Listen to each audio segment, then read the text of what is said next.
દ્વારકાધીશ ને ભાઈ આરાધના ધામનો આપણો આ બીજો ભાગમાં તમારા બધાનું સ્વાગત છે. ભાઈ ઓલો વ્લોગ છે બહુ લાંબો થઈ જાય એમાં તો, એટલે આપણે એ વ્લોગને પૂરો કરીને પાછો બીજો વ્લોગ અહીંથી જ ચાલુ કરી દીધો હોય. તો ભાઈ વિડીયોમાં કન્ટિન્યુ બન્યા રહેજો, આપણે હજી આગળ ઘણું બધું જોવાનું છે.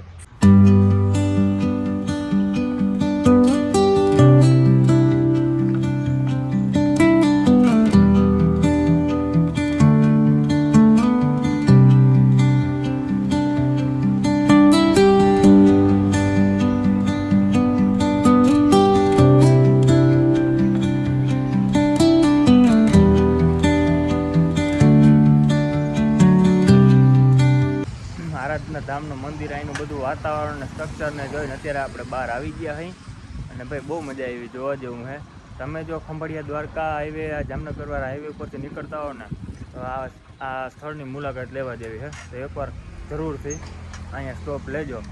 અને બધી ભાઈ રહેવાની ને ભોજનની બધી વ્યવસ્થા છે, એટલે એ કંઈ વાંધો નથી. કદાચ બહારથી આવ્યા હોય તો અહીંયા રહેવા માટેની વ્યવસ્થા છે, ભોજન લેવાની, પ્રસાદી લેવાની વ્યવસ્થા છે.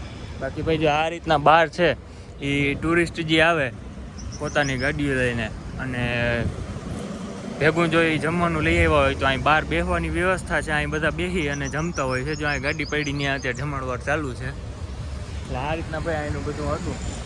હવે અત્યારે આપણે અહીંયા ડેમ ઉપર જવું છે. જો ત્યાંથી રસ્તો નીકળતો હોય છે તો આપણે ડેમ ઉપર એકવાર જવું છે. તો જોઈ જો ડેમ ઉપર રસ્તો જતો હોય તો ત્યાં આપણે જવું આગળ.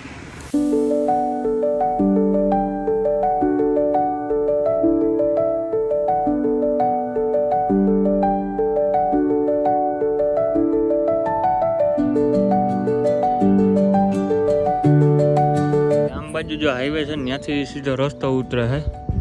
ઓલી બાજુથી રસ્તો અહીં ડેમ ઉપર આવે છે ભાઈ બંધ છે, એટલે આપણે અહીંથી આવ્યા છે. જો આ પાણી ભર્યું છે ભાઈ અત્યારે આમાં, આ રીતના કંઈક અહીંનો ભાઈ આ ડેમ બહુ મોટો છે. આજુબાજુના બધા ગામમાં આ ડેમ પાણી પૂરું પાડે છે. હવે અહીંથી આપણે જો ઓલી સીડી દેખાય ત્યાંથી આમ ઉપર ચડવાની ટ્રાય કરીએ. જો ચડાઈ જવાય ને તો ઉપર જઈને તમને આખો નજારો દેખાડો.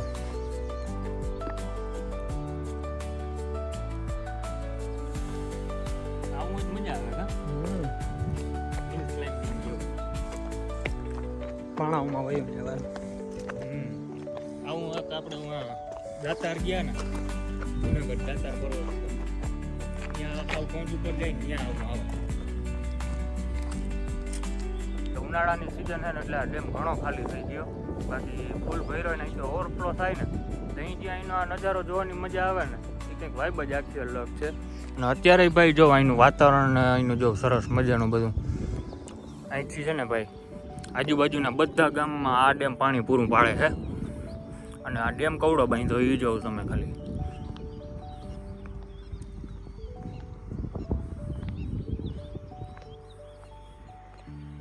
ભાઈ આ ડેમની પાછળની ઓછામાં ઓછી 40 થી 45 ફૂટની કડ છે. આ અવડો મોટો ડેમ બાંધ્યો છે અહીંયા. બાકી ભાઈ અહીંથી જોઉં નજારો ખાલી જોઉં તમે.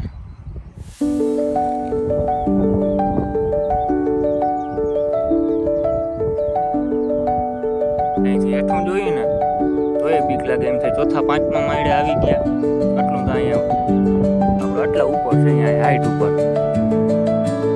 આપણે જે આરાધના ધામ ગયા હતા ને એ સામે મંદિર દેખાય ને ત્યાં ગયા હતા, અને ત્યાંથી હાવ નજીક જ આ ડેમ છે. અને અત્યારે આપણે જ્યાં ઊભા હોય ને એ તો પાછું ભાઈ એટલી હાઈટ છે. જો આપણે આ ડેમ છે પાર, ડેમની પાર ત્યાં ઊભા હતા, ત્યાંથી એ પાછા આપણે ભાઈ ઓછામાં ઓછી 25 ફૂટ પાછા ઉપર આવી ગયા. હવે અહીંથી હાઈટ જો.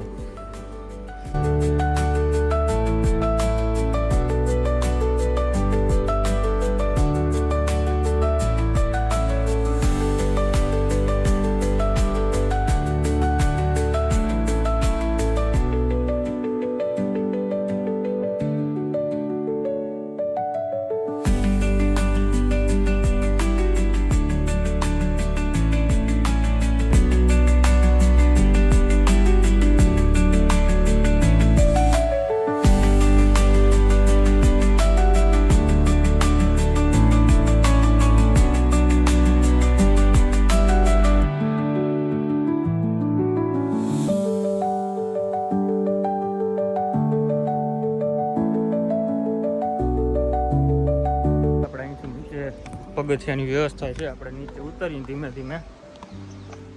બાકી ભાઈ ચોમાસાની સિઝનમાં આવીએ ને તો અહીંયા છે ને ભાઈ ફૂલ ટ્રાફિક હોય આ ડેમ ઉપર.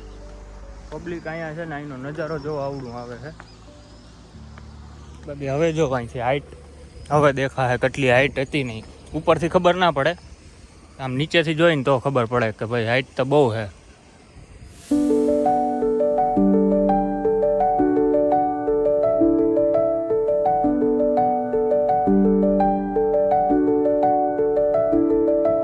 અને ભાઈ જે ડેમ ઉપરથી જે પાણી લાઈનથી આવે છે ને, જો સામે વાલ જેવું મૂક્યું છે ત્યાંથી એમને લાઈન આવે છે, એ સીધું જો પાણી અહીંયા આવે.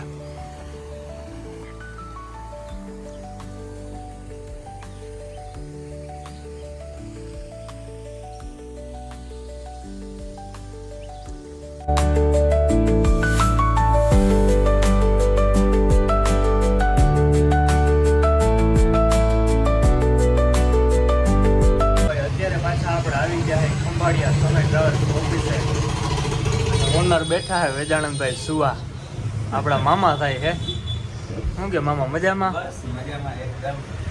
ભાઈ સવારે તમને વાત કરી ને કે તમારે ગાંધીનગર સુરત એ બાજુ ક્યાંય જવું હોય ને તમને કોન્ટેક્ટ નંબર દીધા છે, કોન્ટેક્ટ કરી લેજો ઓફિસનો.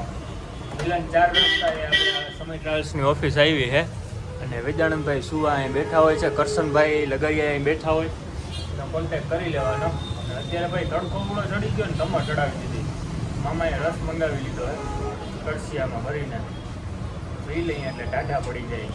આગળનો પ્લાન ભાઈ હવે કંઈક નવીન છે, ભાઈ જોઈને તો ભેગું થાય તો આગળ મળીએ. હવે ત્યાંથી આપણે નીકળી જઈએ. એક પ્લાન હતો એ આપણે પછી કેન્સલ થયો, હજી એક જગ્યાએ જવાની ઈચ્છા હતી, એ પ્લાન કેન્સલ થઈ ગયા. હવે આપણે નીકળી પાછા આપણે ઘર બાજુનો. રસ્તામાં ભાઈ વચ્ચે આપણે ભાઈની હોટલ આવે છે શ્રી રાધે રેસ્ટોરન્ટ, ત્યાં જરાક ચા પાણી પીતા આવીને પછી સીધા આપણા ઘરે. આપણે આવી ગયા છે ભાઈની હોટલે શ્રી રાધે રેસ્ટોરન્ટ, અને ભાઈ અત્યારે ચા પાણી પીવાઈ ગયા અને બધું થઈ ગયું. ભાઈ છે ને અત્યારે કામમાં પડ્યો છે, એ હમણાં આવે છે. પછી ભાઈને મળી લઈને પછી સીધા આપણે આપણા ઘર બાજુ નીકળી જવાનું છે. બાકી ભાઈ જો સિટિંગ અરેન્જમેન્ટ ને બધું સરસ મજાનું ગોઠવું છે. ચાલુ કર્યું તો અહીંયા આટલો વિભાગ છે ને એ જ હતો, આ બાજુ છે એ બધું બંધ હતું. પણ આમાંય ભાઈ અત્યારે છે ને વીઆઈપી સિટિંગ અરેન્જમેન્ટ ને બધું કરી નાખ્યું છે. એટલે આ રીતના કંઈક છે ભાઈ આપણા અહીંયા શ્રી રાધે રેસ્ટોરન્ટ. આ બાજુ ભાઈ દ્વારકા જામનગર હાઈવે ઉપર નીકળતા હો તો અહીંયા એકવાર ખાલી તમે આવજો, ટેસ્ટ કરજો અહીંનું જમવાનું. ના મજા આવે પૈસા પાછા, ત્યાં સુધીની જવાબદારી કંઈ ઘટે જ નહીં. અને ફેમિલી એસી ઓલે છે. ખંભાળીઓ કરીને પાછા આપણે આવી ગયા અહીંયા અત્યારે ઘરે. સવારે નીકળ્યા ને સાંજે પાછા આવી ગયા. હજી સાંજતા નથી પડી, પણ 6 વાગ્યા છે. અને ભાઈ જેમ ઉગમણા જાય ને એમ લૂ પડે ને ઝેડો તમર ચડાવી દે હા માથામાં. આ બધું છે ને વાઇબ્રેટ થાય ને એવું લાગે, એવી ગરમી છે. તો વ્લોગને ભાઈ આપણે અહીં જ પૂરો કરી દેવાનો છે. મળીએ પાછા એક નવા વ્લોગ વિડીયોની સાથે. તો બધાને જય દ્વારકાધીશ.